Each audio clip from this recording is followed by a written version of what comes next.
Parle-nous un peu déjà de toi, de ton approche de la voile et d'où t'es venue cette envie de faire de la voile. Je pratique la voile depuis relativement longtemps. Je pourrais qu'on mesure ça en dizaines d'années, on va dire entre 30 et 40 ans.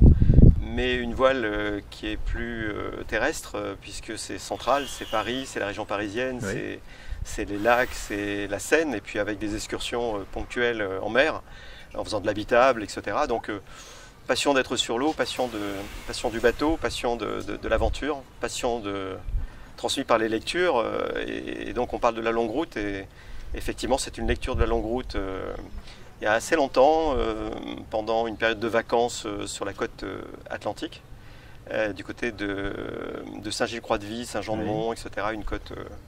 Et je décide d'acheter la longue route de Bernard Moitessier, et puis donc une lecture que je fais relativement rapidement en me disant et pourquoi pas un jour ou jamais d'ailleurs, parce que finalement c'est vraiment une inspiration au-delà d'autres aspirations de lecture. Mais c'est vrai que ce tour du monde, cette façon, et puis ce phrasé, cette écriture m'ont beaucoup plu. Voilà, c'est resté en mémoire, ou en tout cas en sous-jacence. Et puis voilà, après on en est là aujourd'hui. C'est assez bluffant sur un magnifique bateau qu'on vient de voir un peu, d'entreapercevoir. Et c'est toujours bizarre de se retrouver en préalable à cette aventure, dans ces conditions qu'on regardait de l'extérieur en spectateur simplement. Et là on est déjà dans l'aventure, avant l'aventure. Et donc c'est une somme de rencontres qui fait qu'aujourd'hui je suis là, une somme de circonstances qui fait qu'aujourd'hui je suis effectivement en train de répondre à des questions où je trouve ça assez un peu exceptionnel, ou en tout cas c'est face à la caméra, alors qu'on peut être uniquement spectateur de tout ça, ou avoir été spectateur de tout ça pendant des années. D'accord. Et donc comment t'as connu la Longue Route 2024 ? T'avais déjà suivi la 2018 ou... Alors j'avais entendu parler de cette organisation, de cette volonté de partir refaire un événement avant l'événement d'ailleurs. C'était, je crois que c'est, alors je sais pas si c'était à La Rochelle, ou en tout cas j'en avais entendu parler en fait, avec des bateaux en exposition, et cette volonté de vouloir, au-delà de faire une course, de vouloir reproduire cet événement. Mais encore une fois en spectateur, pas forcément dans le sens oui, pourquoi pas moi, il faut que, mais une envie d'aventure comme ça. C'était bluffant, surtout qu'on est dans la compétition moderne, avec des bateaux modernes, avec des gens qui vont vite, avec des courses où on ne parle que des premiers. Il y avait quelque chose d'assez intéressant en tout cas. Voilà. Mais encore une fois, j'étais plutôt extérieur à tout cela en fait. Ce qui a conduit à un moment donné à appeler cette organisation en se disant pourquoi pas moi. C'est une circonstance, d'abord l'achat du bateau que j'ai fait en Espagne, qui est un embrun Meta. Donc c'est pas tout à fait un Josua, mais ça y ressemble énormément, avec un architecte qui s'appelle Meta Amiette. Et c'est un Meta Amiette en fait, au niveau du bateau. Et puis un bateau qu'on découvre, un bateau qui rassure, un bateau avec lequel on peut s'accompagner dans des endroits où on n'irait pas forcément, et qui rend les choses possibles, en sachant que le bateau s'appelle Impossible en espagnol. Alors, je ne sais même pas si je prononce bien en espagnol, en tout cas il y a 15 NES au bateau, et pour la petite anecdote, des Français du ponton dans le port où je suis en Espagne me disaient à un moment donné que j'avais fait une faute d'orthographe parce que j'étais pas passé sous pavillon français, et donc l'impossible en espagnol avec un seul S, il en manquait un. Et donc c'était une plaisanterie entre voisins de ponton, et je me suis quand même permis de rajouter un petit drapeau espagnol pour clarifier les choses. Et puis un voisin bienveillant, le même d'ailleurs qui m'avait fait la remarque, me dit de toute façon impossible n'existe pas en français. Donc voilà, c'est cet impossible qui m'amène à me dire la longue route, pourquoi pas. Et au-delà de toute façon, j'avais l'intention de partir pour un tour du monde par les 3 caps, Cap Horn en particulier, mais c'était vraiment l'intention. Pas forcément de cette façon, il faut être objectif. Mais là, en l'occurrence, oui, pourquoi pas. Et je me renseigne auprès de la GGR. J'ai suivi la GGR de l'an dernier, Oui. Donc j'ai vu le parcours, etc. Je regardais un peu comment ça se passait, puisque eux voyageaient vraiment à l'ancienne, avec sextant, avec absence de météo, et donc je regardais un peu le parcours. Et puis je me suis dit qu'en 2026, il y avait une nouvelle course, et me dire tiens, comment on s'y présente, avec quel bateau on s'y présente, et pourquoi pas. Oui. Bon, ils m'ont dit que j'étais hors classe, hors sujet. Et ils m'ont dit, mais par contre, vous devez être au courant, ou peut-être que vous en avez entendu parler, ce qui n'était pas tout à fait le cas dans l'actualité. Il y a la Longue Route 2024, et ça m'a permis de vous rencontrer. Et encore une fois, c'est la rencontre d'un bateau et la rencontre d'une organisation, la vôtre en l'occurrence, qui fait que voilà, on rencontre des gens un peu exceptionnels, en fait, en tout cas un peu hors du commun dans leurs caractéristiques, leur envie. Et c'est vraiment, je trouve ça extraordinaire, en fait, globalement. Ok. Toi, en termes de navigation, en termes de solitaire, quelle est ton approche par rapport au solitaire? Alors, moi, je suis souvent d'accord avec moi-même. C'est important en solitaire, c'est une plaisanterie. Hein. Mais non, j'ai profondément une approche plutôt solitaire, et c'est ce que je vais rechercher en fait dans cette navigation. Maintenant, je suis pas un rustre, ou en tout cas j'ai pas forcément le profil du solitaire comme on peut l'imaginer, ou que la façon dont les gens l'imaginent d'une certaine façon. Au contraire, je peux avoir de la convivialité, mais je suis bien dans ma solitude. Et puis en mer, je crois qu'il y a quelque chose d'unique qu'on ne peut pas retrouver sur terre. Bien sûr. Et donc on voit des choses tout seul qu'on ne peut pas voir à deux, à trois, ou en tout cas voilà, les caractéristiques de cette aventure en solitaire, sans escale aussi, parce que c'est la durée qui permet de... Voilà, je vais chercher des choses que je sais ne pas pouvoir trouver autrement. En fait, j'imagine qu'il y aura du bon, du mauvais, du moyen, mais je pense que le sol, ça sera quelque chose d'exceptionnel. Je ne reviendrai sans doute pas le même. D'accord. Au niveau du bateau, donc tu en as un petit peu parlé. Tu l'as équipé un peu de façon particulière, ou il était déjà conçu? Alors, il était déjà relativement bien équipé, puisque l'ancien propriétaire, un Catalan, d'ailleurs je crois qu'il était membre de l'Académie d'Espagne, et il avait une intention particulière, c'est d'aller en Antarctique. D'accord. Parce que il savait qu'une escadre espagnole avait disparu corps et biens, et il avait l'intention de trouver des canons pour des raisons de détection de métal, etc. Et il voulait prouver qu'effectivement l'Espagne était le pays découvert de l'Antarctique avant tout le monde. En fait, voilà. Et donc il préparait son bateau. Il avait fait un premier essai avec un bateau métallique. Oui. Un personnage très engagé, en fait. Et donc il a préparé ce bateau dans ce sens-là. Et donc j'en hérite en quelque sorte.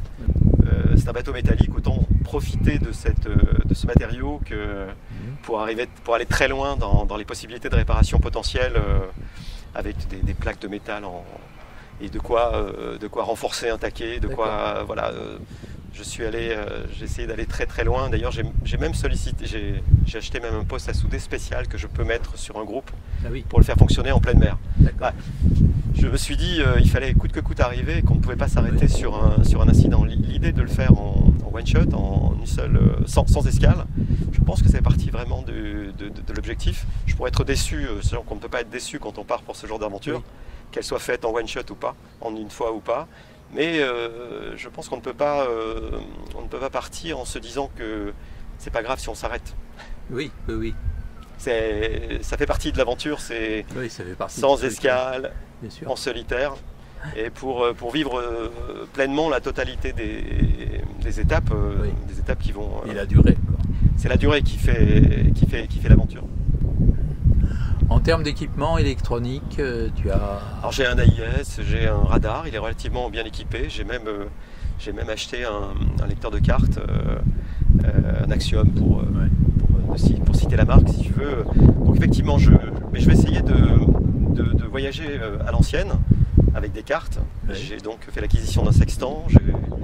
J'ai également, je me forme pour effectivement pouvoir, avec la confirmation de ce que j'aurai à côté, le GPS en l'occurrence, je vais essayer d'être le plus proche possible d'une réalité hors électronique, sachant que je ne suis pas assez capé. Encore une fois, je suis le plus marin d'eau douce de cette aventure. Donc voilà, il faut rester à hauteur de ses capacités et compétences. J'ai aucun doute, j'ai pas d'incertitude sur cette aventure, et j'ai surtout pas de certitude non plus, mais voilà. Et l'idée, c'est quand même d'être le plus proche possible de la façon dont voyager sans commune mesure des gens comme Bernard Bottessier pour cette aventure. Donc le sextant, la carte, l'estime, et puis regarder l'aventure. Il y a des gens très capés qui ont été interviewés, Pierre André en particulier, là, qui refait la longue route. Voilà, j'aimerais ressembler le plus possible à ce qu'il va faire dans l'aventure, mais en toute honnêteté, restons à notre place. Voilà, donc je serai juste à ma place, le bateau m'aidera à aller jusqu'au bout, et j'ai pas l'intention de faire semblant de faire des choses dont je n'ai pas encore la capacité, mais j'ai cette volonté. On dit que j'apprends vite. Et donc, voilà, dans le non-choix d'une navigation en solitaire, où on doit prendre nos propres décisions, on n'a pas d'assistance, où on n'a pas de conseil immédiat, ça peut aider. D'accord. Ouais. Ça peut aider beaucoup. En termes d'avitaillement, tu as des grandes orientations. Alors, tu vas emmener quoi? D'ailleurs, nous avons fait ce jour d'interview est en parallèle à une réunion préparatoire, la dernière, je crois, avant le départ, et on a parlé de l'avitaillement, donc il y a eu lyophilisé, etc. Donc il faut que je me méfie parce que je n'ai pas beaucoup de compétences globalement sur le côté préparation, alors que c'est très important dans une navigation. Donc je pense que je vais faire un mixte et essayer de soigner. J'ai beaucoup de travail. En tout cas, j'aurai assez de nourriture pour pouvoir faire la grande route sans manquer de nourriture. Mais j'ai pas d'absolu en fait. J'ai pas beaucoup de dons culinaires. D'accord. Je dis pas que ça peut pas m'amuser de le faire, mais j'ai pas beaucoup de sensibilité. C'est à travailler énormément et c'est un non-choix parce que d'ailleurs l'avantage de cette organisation, c'est le partage d'expériences des autres skippers. Et on me dit c'est énorme l'importance de la nourriture. Donc voilà, pas quelque chose à négliger, même si on n'a pas l'aspiration ou l'inspiration pour le faire. On sait que c'est un des facteurs. Bien sûr. Donc je vais soigner celle-là, mais j'ai pas d'absolu, ou en tout cas c'est pas une stratégie, c'est dire avoir les bonnes.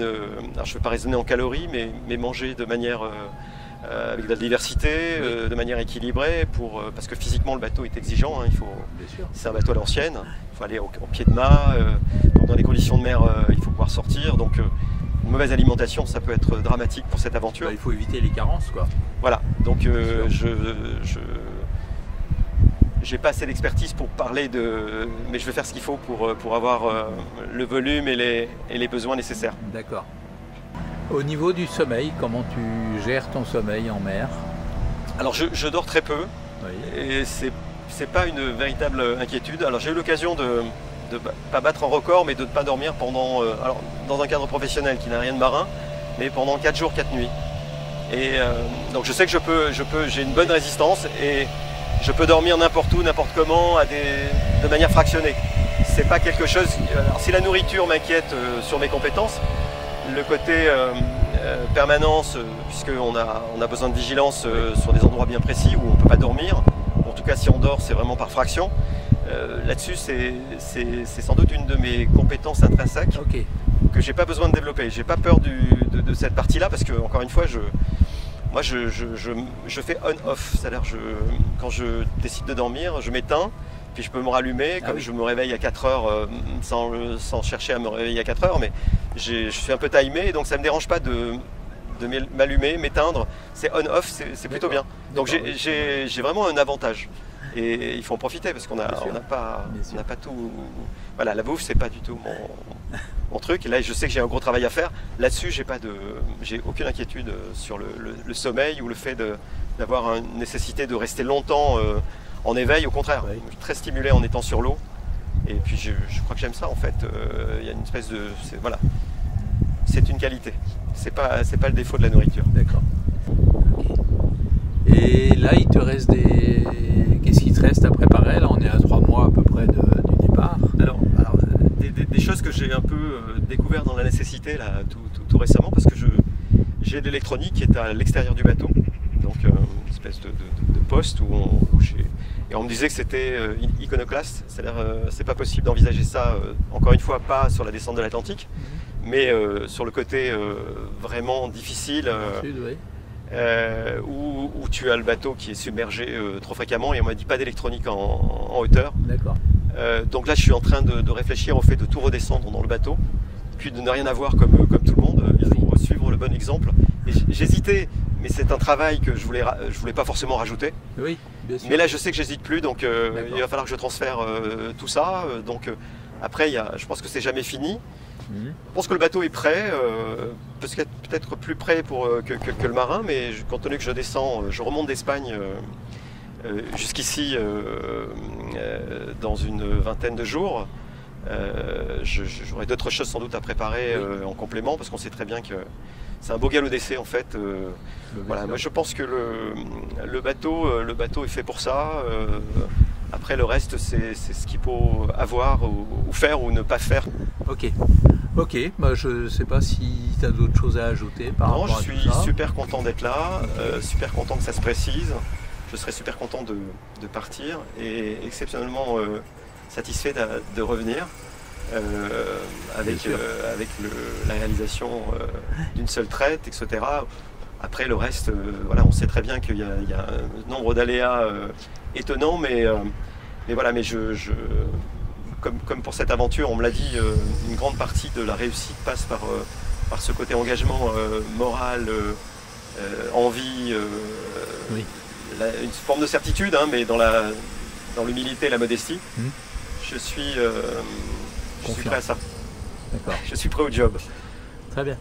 Ok, bah merci Pierre. Bah c'est moi qui. Et puis de toute façon, on fera une interview avant le départ, bien sûr. Ok, avec grand plaisir.